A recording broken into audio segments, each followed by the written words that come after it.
في أماكن في العالم غريبة، أول ما تسمع عنها تقول مستحيل ده يبقى حقيقي، بس لما تدور أكتر تلاقي إن الحقيقة ساعات بتكون أفظع من أي فيلم رعب.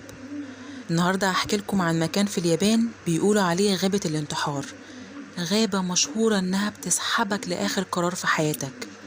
تخيلوا كده معايا تمشي وسط أشجار عالية ضلمة تخنقك، هدوء وصمت تام، ولا في أي صوت غير خطواتك، وفجأة تحس إن الغابة نفسها بتبصلك. يا ترى هتعرف تخرج ولا هتكون واحد من اللي اختفوا للأبد؟ الغابة دي اسمها أوكايغاهارا، موجودة عند قاعدة جبل فوجي، الجبل الأشهر في اليابان واللي دايما رمز للجمال والسياحة.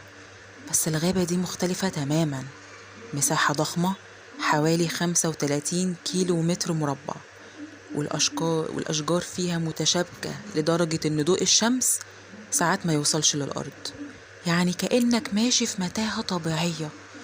الأغرب بقى إن الأرض هناك من الصخور البركانية، ودي بتعمل تشويش على البوصلات والأجهزة.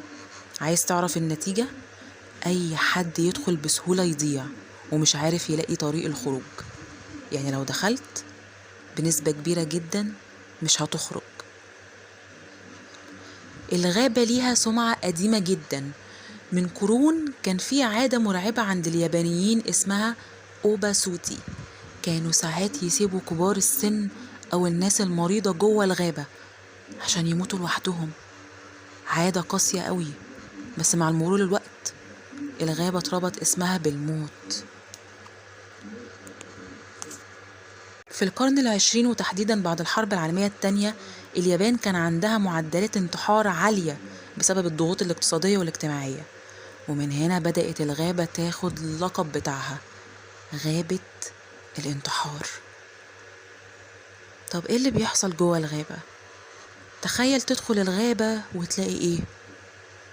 تلاقي أحذية متسابة في النص، تلاقي شنط مفتوحة، تلاقي رسائل وداع مكتوبة بإيد اللي عمل في نفسه كده، تلاقي حبال متعلقة على الشجر بس مش فاضية، طبعا فهمت قصدي، متعلق فيها جثث.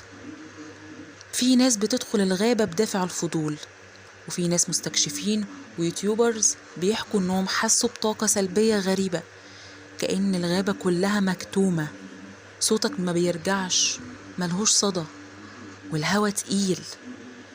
ناس قالت انهم سمعوا اصوات عياط وصويت جاي من بعيد، ولما حاولوا يوصلوا المكان ما لقوش حد. وفي ناس دخلوا المكان ده بالغلط وفعلا ما خرجوش تاني إلا بعد أيام بمساعدة فرق الإنقاذ، وأكيد طبعا في نسب تانية ما خرجتش. نيجي بقى لدور الحكومة اليابانية.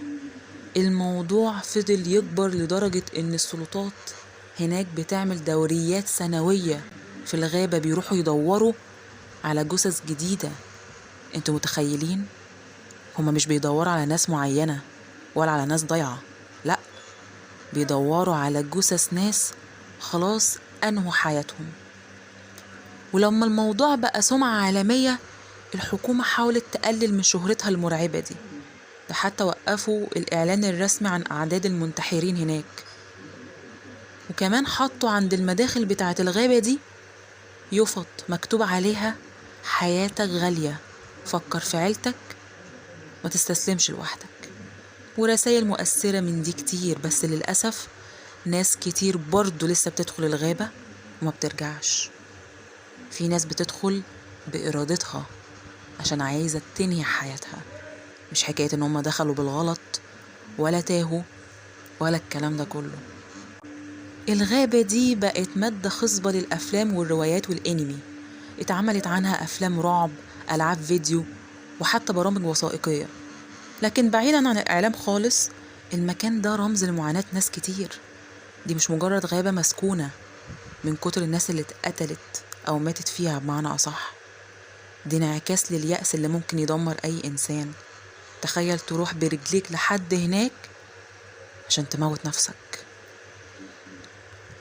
الغابة دي مش بس غابة الانتحار، دي مرآة مظلمة بتعكس الجانب اللي محدش بيحب يتكلم عنه، وهو الألم النفسي والوحدة اللي يخليك تعمل حاجة زي كده ويوصلك للدرجة دي.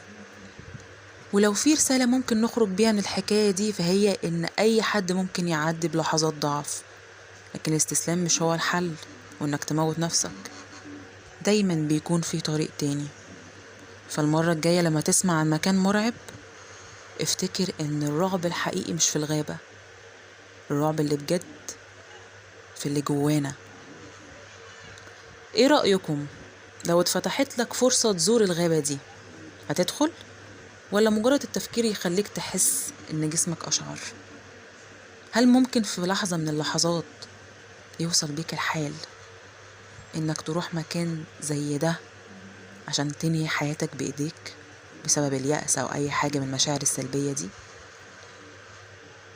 ايه رأيك؟ أتمنى تكون قصة النهاردة عجبتكم. متنسوش تعملوا لي لايك واشتراك في القناة وتفعلوا خاصية الجرس عشان يوصل لكم أول بأول كل جديد. السلام عليكم.